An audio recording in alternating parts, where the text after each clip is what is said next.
So Obama to spend 3 days in America's largest, coldest, oil-rich state to talk global warming because he is going to change the weather. Remember rising tides, calming the oceans? Remember all that? It's there for the global leadership in the Arctic conference that he will be.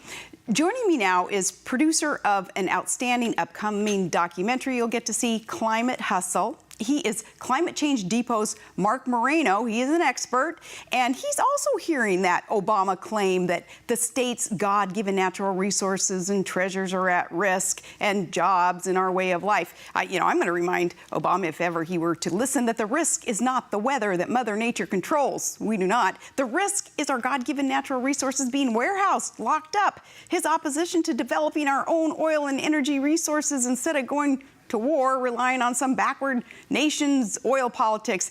It's an asinine risk that Obama can actually influence. Marc, you're an energy guy. How is it that Obama and the EPA want even more regulation on power plants, gas emissions, drilling, but they're claiming otherwise? What do you think?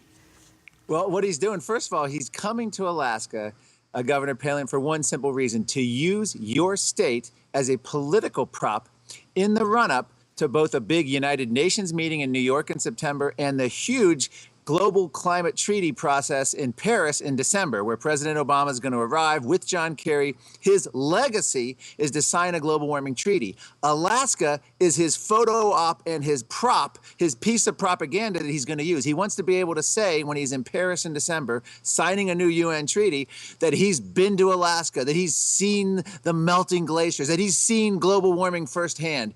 And of course, it's nonsense. I can produce articles from the 1940s showing the worries about permafrost melting and buildings sinking. I can produce scientific studies from the 30s showing that the Arctic temperatures were very similar to where they are today, and people were worried about a massive Arctic melt from the 1920s to about 1940, Greenland melting. It goes in cycles, and he's trying to scare everyone by these computer model predictions, and he's trying to do this at a time, again, about his legacy, and you guys are nothing but the poor victims of this propaganda campaign. Oh, thank God Alaskans are smarter than what it is that we're going to be fed when he's up there. Marc, are we going to hear anything new from Obama on this trip up north? Well, that's the fear, Governor Palin, because there's a lot of rumors around that he usually doesn't make a 3-day trip to a new area without some kind of grand scheme or an initiative. And so the fear is he's going to come up there on behalf of Alaskans concerned about global warming and announce to Alaskans that he's decided that they can't develop X amount more resources. We don't know what he could come up with. And that's the great fear here. He wants a command and control central planning government, and that's what his EPA plan is all about. They've bragged about shutting down hundreds of coal plants. They're bragging about going after fracking. Oil drilling is just another component of that. The environmentalists are putting a lot of pressure on Obama. They don't even like his rhetoric where he seemingly allows the oil drilling, and they're going to be upset with him. But the bottom line is he is coming to Alaska to showcase his EPA regulations and act as he's some kind of hero. In other words, he is going to stop Mother Nature, i.e. global warming, through regulations, by the way, that have no impact on our global emissions and have no impact on temperatures, according to his own EPA. It's pure symbolism. So here they released that video declaring a war on climate change or global warming or whatever the heck it is that they call it as of late. But it's just another liberal, still no strategy resulting in our insecure energy supplies and our crappy economy and fewer jobs. Isn't this just more excuse for more government overreach in industry? It absolutely is. In my film, Climate Hustle, we actually go through the agenda behind this.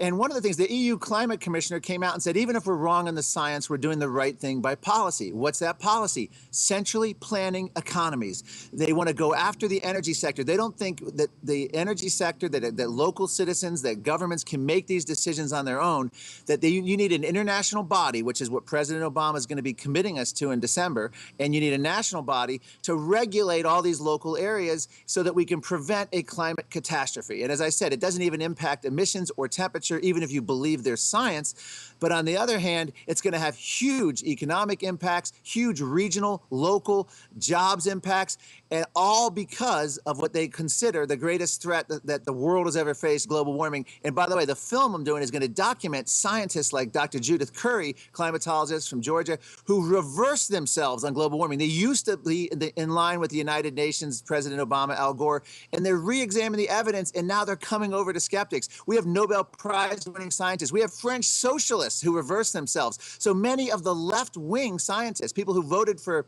Al Gore and others, are now coming around and saying this is not the case, and the evidence is weakening by the day, and that's what we're going to be profiling. This is a major issue. President Obama is leaving a political legacy. He understands nothing about the science. Right.